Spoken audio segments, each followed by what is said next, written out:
النادي المنصورة الرياضي والحفل الختامي للنشاط الرياضي وحفل عيد الأم. الآن معنا الكابتن محمد عبد المنعم مدرب فريق 2008 بأكاديمية نادي المنصورة كرة القدم. برحب بك على الصفحة الرسمية. النهارده يوم جميل، يوم مميز. تحب تقول إيه النهارده عن اليوم واستعداداتك لليوم إزاي؟ اولا برحب بك يا استاذ احمد، وبقول لكل المنصوره ومصر كلها، كل ام وهي بخير وبصحه وسعاده يا رب، موجودين دايما في وسطنا.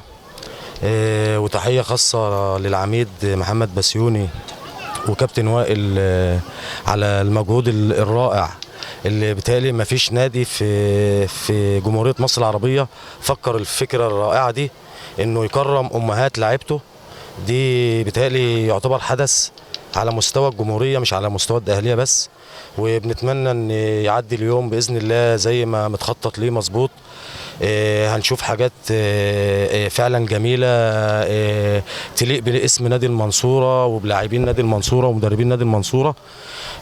حاجه فعلا هتشرفنا في وسط المحافظات كلها، وان شاء الله يعود بالخير على النادي وعلى ابنائه سواء لاعبين او مدربين او اداره.